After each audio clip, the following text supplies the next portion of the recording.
మార్క్స్వాడ డివిజన్లో RMP practitioners అలాగే PMP practitioners ఇండిస్క్రిమినేట్గా injections కానీ స్టెరాయిడ్స్ కానీ వాడుతున్నారు అని తెలిసి, అలాగే వాళ్ళ పేరు ముందు డాక్టర్ అనే బిరుదు తగిలించుకోవడం కానీ, వాళ్ళు రన్ చేస్తున్న ఏవైతే ఫస్ట్ ఎయిడ్ క్లినిక్స్ ఉండాలో వాటికి హాస్పిటల్ అని పేరు పెట్టుకోవడం కానీ, ఇట్లా మాల్ ప్రాక్టీసెస్ చేస్తున్నారు అని మా దృష్టికి రావడంతో ఈరోజు వాళ్ళందరినీ పిలిపించి మీటింగ్ పెట్టడం జరిగింది. వాళ్ళ పరిమితులు ఏంటి, వాళ్ళు ఎంతవరకు వాళ్ళు ఫస్ట్ ఎయిడ్ని అందించగలుగుతారు, what constitutes first aid, what they cannot do అనేది క్లియర్గా వివరించడం జరిగింది.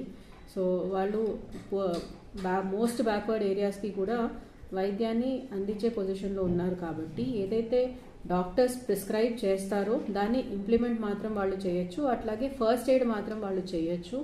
అంతేగాని హయ్యర్ అండ్ యాంటీబయాటిక్స్ వాళ్ళకి ఇవ్వడానికి వీలు ఉండదు. అలాగే ఐవీ ఫ్లూయిడ్స్ వాళ్ళంతటా వాళ్ళే ఏది ఇవ్వాలి అనేది డిసైడ్ చేసుకొని ఇవ్వడానికి ఉండదు. తర్వాత మనకి కమ్యూనిటీ వైజ్ కూడా కమ్యూనిటీలో ఏదైనా డిసీజ్ కొత్తగా మళ్ళీ పెరుగుతుంది అంటే మలేరియా కేసెస్ కానీ, డెంగ్యూ కేసెస్ కానివ్వండి, అక్యూట్ ఫ్లాసిడ్ పెరాలిసిస్ పోలియో లాంటి కేసెస్ కానివ్వండి, ఏమన్నా వచ్చినట్టయితే వాళ్ళ దృష్టిలోకి వచ్చినట్టయితే ఇమీడియట్గా హెల్త్ అథారిటీస్కి వాళ్ళు ఇన్ఫార్మ్ చేయాల్సి ఉంటుంది అనేది కూడా వాళ్ళకి కౌన్సిలింగ్ ఇవ్వడం జరిగింది. So stricter action will be taken against all those who are not adhering to the rules. అంటే ఈ రూల్స్ ఏవైతే ఉన్నాయో ఖచ్చితంగా వాళ్ళ పరిమితులకి లోబడే వాళ్ళు ప్రాక్టీస్ అనేది చేయాలి.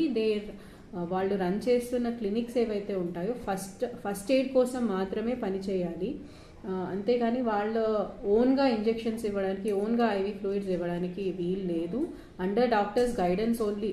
పేషెంట్స్కి కూడా నేను విన్నవించుకునేది ఏంటంటే, ఆల్మోస్ట్ ప్రతి గ్రామ పంచాయతీలోనూ సబ్ సెంటర్స్ ఉన్నాయి. ఏదైనా ట్రీట్మెంట్ కావాల్సి ఉంటే అక్కడికి వెళ్ళి మీరు ట్రీట్మెంట్ తీసుకోండి. వీళ్ళ దగ్గర ఏదైనా ఎక్కడన్నా ఇంజురీస్ అయినప్పుడు ఫస్ట్ ఎయిడ్ తీసుకోవడము, జస్ట్ ఫీవర్కి పారాసిటమాల్ వరకు ఓకే.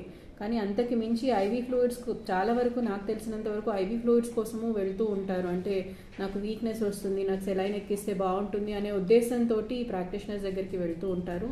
ఇట్లాంటప్పుడు ఏంటంటే మేజర్ కండిషన్స్ ఏమన్నా ఉంటే అవి మిస్ అయ్యే అవకాశాలు ఉంటాయి. సో ఎప్పుడూ కూడా క్వాలిఫికేషన్ ఉన్న డాక్టర్స్ దగ్గరికి వెళ్ళి మీరు ట్రీట్మెంట్ అనేది చేయించుకోవాలి. ఆర్ఎంపీ పిఎంపీస్ మెయిన్గా ఫస్ట్ ఎయిడ్ కోసం యూజ్ చేసుకోవాల్సిందిగా నేను కోరుతున్నాను.